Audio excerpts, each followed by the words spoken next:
नमस्कार, मेरा नाम मलिका परवीन है, सहायक आचार्य गवर्नमेंट लॉ कॉलेज बीकानेर। हमने सीपीसी में पहले इंट्रोडक्शन पढ़ा है, उसके बाद डेफिनेशन क्लोज में डिक्री डिक्रीदार पढ़ा और उसके बाद में हमने डिक्री और ऑर्डर में अंतर पढ़ा। उम्मीद करती हूँ आपको पसंद आया होगा। आगे हम इसके बाद में आज से हम विधिक प्रतिनिधि पढ़ेंगे, लीगल रिप्रेजेंटेटिव पढ़ेंगे और मेंस प्रॉफिट मध्यवर्ती लाभ क्या होते हैं वो पढ़ेंगे। डेफिनेशन क्लोज में ही दिया हुआ है सीपीसी में। ये सीपीसी में जैसा कि मैंने बताया था, सेक्शन 2 में डेफिनेशन क्लोज है, उसमें 20 डेफिनेशन दी हुई है। तो विधिक प्रतिनिधि लीगल रिप्रेजेंटेटिव की डेफिनेशन सेक्शन 2 के सब क्लोज 11 में दी हुई है, 2 के सब क्लोज 11 में दी हुई है। विधिक प्रतिनिधि कौन होता है? लॉ के अकॉर्डिंग, विधि के अनुसार विधिक प्रतिनिधि वह व्यक्ति होता है जो मृत व्यक्ति की संपत्ति की प्रॉपर्टी का विधि के अनुसार प्रतिनिधित्व करता है। अब लीगल रिप्रेजेंटेटिव में किन किन व्यक्तियों को और सम्मिलित किया जा सकता है? तो इसमें निम्नलिखित व्यक्तियों को सम्मिलित किया जा सकता है: जो मर्द की ओर से उसकी संपदा का प्रशासन करता है या दखलंदाजी करता है, या जो मृत व्यक्ति की ओर से वाद लाता है या जिसके विरुद्ध वाद लाया जाता है। थर्ड, ऐसा कोई व्यक्ति जिसे कि किसी व्यक्ति के मरने पर संपत्ति न्यायगत होती है, यानी उसको उत्तराधिकार मिलता है, न्यायगत होती है। तो ये 3 व्यक्ति विधिक प्रतिनिधि की परिभाषा में सम्मिलित माने गए हैं। के शंकरप्पा बनाम के गंगाधईपा के वाद में ये कहा गया है कि विधिक प्रतिनिधि होने के लिए ये कोई जरूरी नहीं है कि वो उसी का परिचित हो। कोई अनजान व्यक्ति या अजनबी व्यक्ति भी उसका विधिक प्रतिनिधित्व हो सकता है। जैसा कि मैंने कहा कि उत्तराधिकारी, मरने के बाद जिससे संपदा न्यायगत होती है वह उत्तराधिकारी उसका क्या होता है? विधिक प्रतिनिधि होता है। तो उत्तराधिकार में वो अपनी संपत्ति वसीयत के द्वारा किसी को भी दे सकता है। ऐसे ही मॉमडन लॉ में वसीयत करके वो अपनी संपत्ति किसी अजनबी व्यक्ति को दे सकता है। इसीलिए विधिक प्रतिनिधि का परिचित होना आवश्यक नहीं है, वो अजनबी व्यक्ति भी विधिक प्रतिनिधि हो सकता है। विधि के अनुसार जो किसी की संपदा का विधिक प्रशासन करता है या उसको देखभाल करता है, वो उसका विधिक प्रतिनिधि होता है।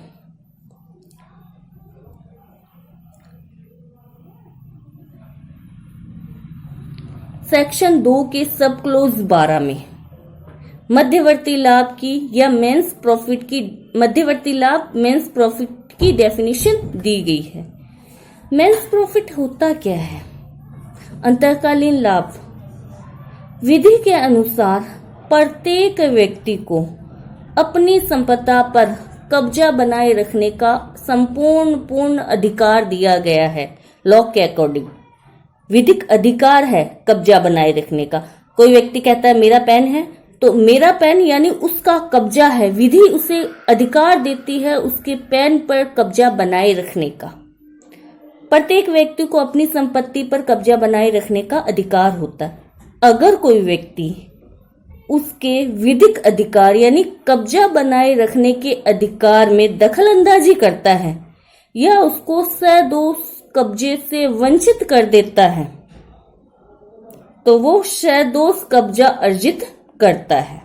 अतिचारी सदोष कब्जा अर्जित करता है। तो जिस व्यक्ति को विधिक अधिकार प्रदान किया गया था कब्जा बनाए रखने का, अगर उसे विधि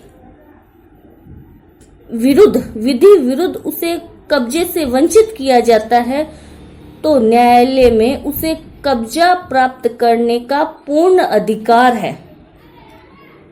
कब्जा प्राप्त करने के साथ साथ उसे उस कब्जे से वंचित करने के लिए जो क्षतिपूर्ति का अधिकार है वो भी क्षतिपूर्ति का अधिकार वो भी विधि के अनुसार उसको मिला हुआ है। मध्यवर्ती लाभ क्या होता है? जैसे ए को कब्जा बनाने रखने, अपनी प्रॉपर्टी रखने का संपूर्ण अधिकार विधि के अनुसार दिया गया। अगर बी उसके इस अधिकार में हस्तक्षेप करता है या दखल अंदाजी करता है और बी उस संपत्ति पर कब्जा अवैध रूप से कब्जा जमा लेता है तो ए न्यायालय में कब्जा वापस प्राप्त करने के लिए वाद दाखिल करता है। इस वाद दाखिल करने के साथ में ही वो मध्यवर्ती लाभ प्राप्त करने की भी एप्लीकेशन फाइल करता है। मध्यवर्ती लाभ यानी अगर वो प्रॉपर्टी जो ए की थी, ए के पास ही रहती तो कितना लाभ वो अर्जित कर सकता था, वो सारा लाभ ए को प्राप्त करने का अधिकार है, वो क्षतिपूर्ति प्राप्त करने का उसका अधिकार है। तो मध्यवर्ती लाभ की गणना कैसे की जाएगा? इसको मेजरमेंट क्या है मेंस प्रॉफिट को आंकने का? इसको आंकने का एक सिंपल सा मेजरमेंट है या सिद्धांत है या सूत्र है। जैसे कि बी अतिचारी है जिसने सदोष कब्जा अर्जित किया है, प्लस बी को कितना लाभ हुआ है उस पर ब्याज, प्लस बी ने सामान्य तत्परता से उस संपत्ति में कितनी अभिवृद्धि की है, वो सारा प्राप्त करने का अधिकार किसको होगा? ए को हो। यानी ए, अगर ए के पास वो प्रॉपर्टी रहती तो ए उसमें कितना लाभ कमा सकता था, प्लस उस पे कितना ब्याज कमा सकता था, और प्लस वो सामान्य तत्परता से उसमें कितनी अभिवृद्धि कर सकता था। वो सारी की सारी क्षतिपूर्ति प्राप्त करने का अधिकार किसको है? ए को है।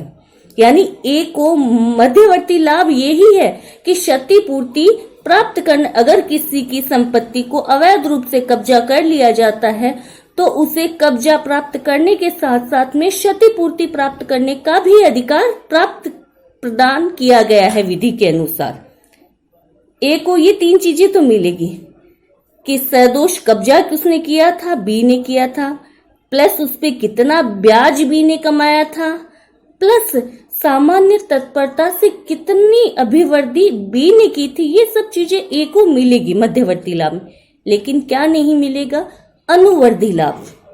यानी बी ने एक्स्ट्रा पैसा लगा के या एक्स्ट्रा श्रम करके या मेहनत करके या माइंड लगाकर उस संपत्ति के मूल्य में अगर कुछ अनुवर्ती लाभ कर दिए, यानी उसके मूल्य की अभिवृद्धि कर दी, तो वो लाभ ए को नहीं मिलेगा। तो सिंपल सा सूत्र है इसका मध्यवर्ती लाभ की गणना करने का। सदोष कब्जा प्लस ब्याज प्लस सामान्य तत्परता से की गई अभिवृद्धि, सामान्य तत्परता से की गई वृद्धि माइनस अभिवृद्धि लाभ बराबर मध्यवर्ती लाभ। सेक्शन 2 सब क्लोज 12।